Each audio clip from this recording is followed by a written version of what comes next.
సుమన్ టీవీలో మీ personal and business promotions కోసం కింది నెంబర్కి కాంటాక్ట్ చేయండి. హిందువులు అత్యంత భక్తి శ్రద్ధలతో పూజించేటువంటి మొదటి పూజ వినాయకుడికే. అంటే వినాయక చవితి నుంచే ప్రతి పండగ కూడా ప్రారంభమవుతూ ఉంటుంది.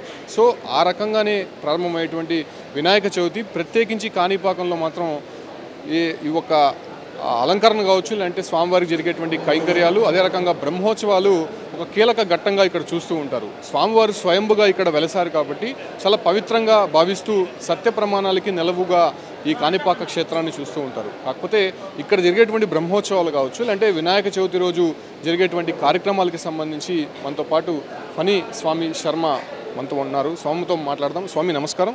స్వామి, ముఖ్యంగా వినాయక స్వామి తొలి పూజతో బ్రహ్మోత్సవాలు అనేది ప్రారంభమవుతుంది. ప్రతి దేవతలకు కూడా ఈ యొక్క సెంటిమెంట్గా కూడా భావిస్తూ ఉంటారు అందరూ కూడా. సో వినాయక చవితి రోజు ప్రత్యేకించి కాణిపాకంలో ఎటువంటి కార్యక్రమాలు జరుగుతాయి, స్వామివారికి ఎటువంటి పూజలు చేస్తారు?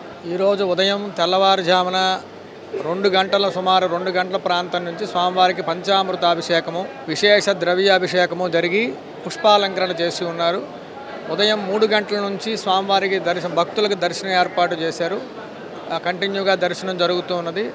ఇతపూర్వమే వినాయక వ్రతం అందరూ చేసుకున్నట్టుగానే ఇక్కడ కూడా వినాయక వ్రతం జరిగింది. ఇప్పుడు పట్టు వస్త్రాలు ప్రభుత్వం ద్వారాగా సమర్పించాల్సినటువంటి పట్టు వస్త్రాలని శ్రీయుత కలెక్టర్ గారు, ఇక్కడ పోతలపట్టు నియోజకవర్గ ఎమ్మెల్యే గారు వీరందరూ కూడా సమర్పించడం జరిగింది. ఇప్పుడు మళ్ళీ ఉభయదారులు కూడా పట్టు వస్త్రాలు సమర్పిస్తారు. ప్రతి సంవత్సరం వాళ్ళు సమర్పించడం జరిగింది. ఇప్పుడు ప్రస్తుతానికి దర్శనం మాత్రం కంటిన్యూగా ఉంటుంది. రాత్రికి మూషిక వాహన సేవ ఉంటుంది. మూషిక వాహనం పైన స్వామివారిని అత్యంత వైభవంగా అలంకారం చేసి మాడవీధుల్లో ఊరేగింపు జరుగుతుంది. స్వామివారు మూషిక వాహనంపై అనుగ్రహాన్ని ఇస్తారు. అలాగే విశేషం ఏంటంటే అన్ని చోట్ల మామూలుగా 9 రోజులు నవరాత్రులు అనుకుంటూ ఉంటాం. ఇక్కడ 21 రోజు జరుగుతుంది. రేపు ధ్వజ ఆరోహణంతో ప్రారంభం అవుతుంది బ్రహ్మోత్సవాలు. 9 రోజుల పర్యంతం జరుగుతుంది. తర్వాత నుంచి ప్రత్యేక ఉత్సవాల రూపంలో విశేష అలంకరణతో రోజుకు ఒక అలంకారం చొప్పున, రోజుకి ఒక వాహనం చొప్పున స్వామివారిని ఊరేగింపడం జరుగుతుంది. చాలా అత్యంత వైభవంగా జరుగుతుంది. చెప్పండి. ఒక్క నిమిషం. అది అంటే బ్రహ్మోత్సవాలు కావచ్చు, అంటే వినాయక చవితి సందర్భంగా ఇక్కడ ఉన్నటువంటి ఉభయదారులే చాలా కీలకంగా వ్యవహరిస్తూ ఉంటారు. ఈ కార్యక్రమాల్లో కూడా వాళ్ళే ముఖ్యంగా పాల్గొంటూ ఉంటారు. ఉభయదారులకి కాణిపాక ఆలయానికి ఏంటి సంబంధం? స్వామివారు ఇక్కడ వెలిసి సుమారు 1000 సంవత్సరాలు అయిందని చరిత్ర చెప్తోంది. అప్పటి నుంచి కూడా పూర్వము ఏమీ లేని సమయంలో కూడా ఈ 14 గ్రామాల ఉభయదారులే కూడా అందరూ సమిష్టిగా ఆలయానికి కైంకర్యాలు చేస్తూ నడిపిస్తూ వస్తున్నారు.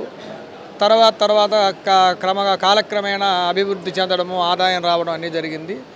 ఆ గౌరవ మర్యాదలతోటి పూర్వకాలం నుంచి కూడా 14 గ్రామాల్లో ఉండేటువంటి అన్ని కులాల వారికి ఒక్కొక్క రోజు ఒక్కొక్క కులం వారికి చొప్పున ఆ 14 గ్రామాల్లో ఉన్న ఒక కులం వారు అన్ని గ్రామాల్లో ఉన్న వాళ్ళందరూ కలిసి ఆ రోజు ఉభయం ఏర్పాటు చేసుకుని ఆ రోజు ఎంత ఖర్చు అంత ఖర్చు అత్యంత వైభవంగా పుష్పాలంకరణ, స్వామివారికి చందనాలంకారము ఇత్యాదులు, అన్నదానాలు ఇవన్నీ కూడా అత్యంత వైభవంగా చేస్తున్నారు. ఇది ప్రాచీనంగా ఎప్పటి నుంచో వస్తున్నటువంటి సాంప్రదాయము.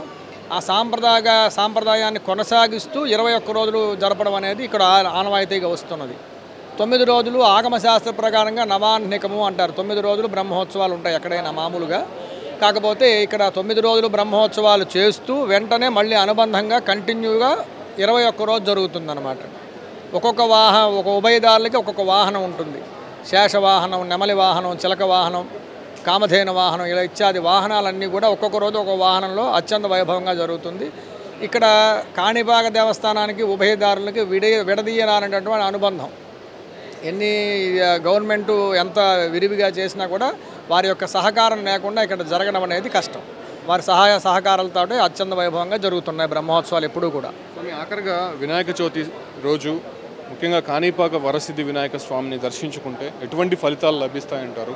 ముఖ్యంగా చాలా దేవాలయాలు ఉన్నా కూడా కాణిపాక ఆలయానికి ఒక ప్రతిష్ట ఉంది, చాలా వరకు చరిత్ర ఉంది. సో ఆ స్వామిని ఈరోజు దర్శించుకుంటే ఎటువంటి ఫలితాలు వస్తాయి? అందరూ కూడా ప్రతి పనికి ముందర గణపతిని ఆరాధించడం మనందరికీ తెలుసు. కాణిపాకంలో ఎందుకు దర్శించాలి అంటే కాణిపాకంలో ఉన్నటువంటి స్వయంభు వరసిద్ధి వినాయకుడు సజీవమూర్తి, అంటే మనలాగా పెరుగుతున్నటువంటి మూర్తి. స్వామివారి ఇక్కడ వెలిసి 1000 సంవత్సరాలు అయింది. కొద్దిగా స్వామివారు పైకి ఎత్తు పెరగడం, లావు పెరగడం జరుగుతోంది. సజీవమూర్తి, ఆయన పేరే వరసిద్ధి వినాయకుడు. ఇక్కడికి వచ్చి మనస్ఫూర్తిగా మనసా వాచా కర్మణ దేన్నైతే మనం ప్రార్థన చేసుకుని కోరుకుంటామో అత్యంత శీఘ్రంగా ఫలితాన్ని ఇచ్చేటువంటి గణపతి కాబట్టి ఈయనకి వరసిద్ధి వినాయకుడు అని పేరు.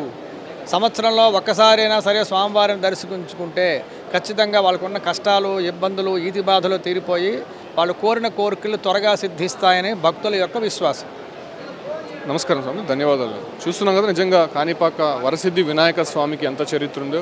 ముఖ్యంగా బ్రహ్మోత్సవాల సమయంలో స్వామికి చాలా కీలకంగా ఉభయదారులు వ్యవహరిస్తూ ఉంటారు. వాళ్ళు లేనిదే కాణిపాక ఆలయంలో ఏ కార్యక్రమం జరగదని చెప్పి చెప్తున్నారు. ముఖ్యంగా వినాయక చవితి రోజు కావచ్చు, లేదంటే మరి ఈ ఒక బ్రహ్మోత్సవాల సమయంలో స్వామివారిని దర్శించుకుంటే ఎక్కడా కలగని ఫలితాలు లభిస్తాయి. అదే రకంగా స్వామివారి ఆశీర్వాదం ఎల్లప్పుడూ తమ పైన ఉంటుందని చెప్పి కూడా స్వామి చెప్తున్నారు. ఇవాళ వినాయక చవితి సందర్భంగా శ్రీ కాణిపాక ఆలయం మొత్తం కూడా దేదీప్యమానంగా విరాజిల్లుతోంది. ముఖ్యంగా భక్తులు మాత్రం తండోపతండాలుగా ఇప్పటికే ఆలయానికి వస్తున్నటువంటి పరిస్థితి కనిపిస్తుంది.